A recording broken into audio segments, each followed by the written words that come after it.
Order में अंतर आ रहा है। शव यात्रा और जिला विवाह में कितने लोग शामिल हो सकते हैं, इसके भारत सरकार ने कुछ मापदंड तय किए हैं।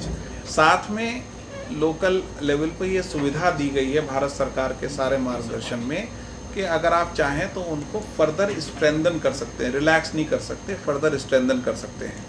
ये स्थानीय प्रशासन पे और स्थानीय क्राइसिस मैनेजमेंट ग्रुप पे डिपेंड करता है कि उसमें क्या और रोक वो लगाना चाहते हैं। मूल बात ये समझने की है कि अल्टीमेटली हमको खुद को बचा के चलना है।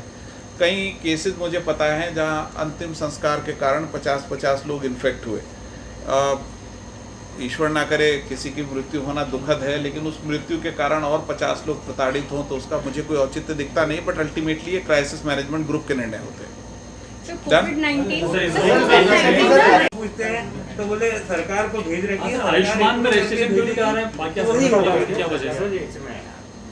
आपकी बात तो आपने बहुत ही अच्छी बात कही है। आपके वरिष्ठ अनुभव के कारण आपने इतना अच्छा प्रश्न पूछा, मैं आपको इसका साधुवाद देता हूँ। पारे जी हमारे वरिष्ठ वैसे नहीं बिल्कुल, इसलिए तो मैं कह रहा हूँ। सी इट्स अ फैक्ट कि आगे मानसून सीजन है और मानसून सीजन में तो नॉर्मली भी कई और चीज़ें इन्फेक्शन की ऐड होती हैं, दूसरी बीमारियां भी आती हैं। और ये बात भी तय है कि अभी कोरोना का इन्फेक्शन भी ख़त्म नहीं हुआ है, तो इस बात से बिल्कुल इनकार नहीं किया जा सकता कि अगर हमने सावधानी नहीं रखी तो केसेस में बढ़ोतरी हो सकती है। इस बात में बिल्कुल इनकार नहीं किया जा सकता और इसीलिए लगातार हम दोनों पक्षों पे काम करते रहते हैं। अपनी ट्रीटमेंट की कैपेसिटी बढ़ाने के मुद्दे पे हम लगातार काम कर रहे हैं, अपनी टेस्टिंग की कैपेसिटी बढ़ाने के मुद्दे पे काम कर रहे हैं। साथ ही रात दिन जनता से हाथ जोड़ के अपेक्षा भी करते रहते हैं कि उनको खुद भी अपना ध्यान रखना होगा। कोई लोहे की दीवार खड़ी नहीं की जा सकती। अगर हम लोग खुद अपने आप में सावधानी नहीं बरतेंगे तो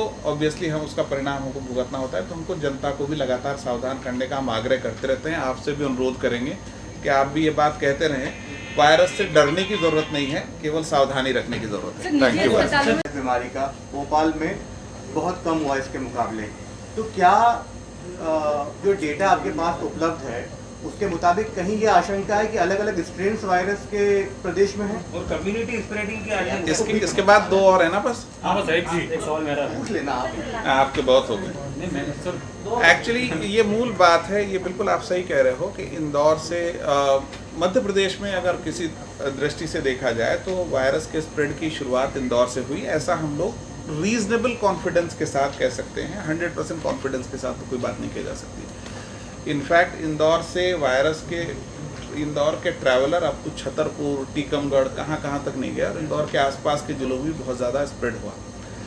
जिस तरीके से इंदौर का शुरुआत में ग्राफ बढ़ा, उसको ये देख के ये कहा जा सकता है कि इंदौर में वायरस की शुरुआत फरवरी माह में कभी हो गई होगी और हम लोग उस टाइम पे टाइमली शायद उसको डिटेक्ट नहीं कर पाए, तो इसलिए जब आया तो सडनली बहुत ज़्यादा केसेस आए।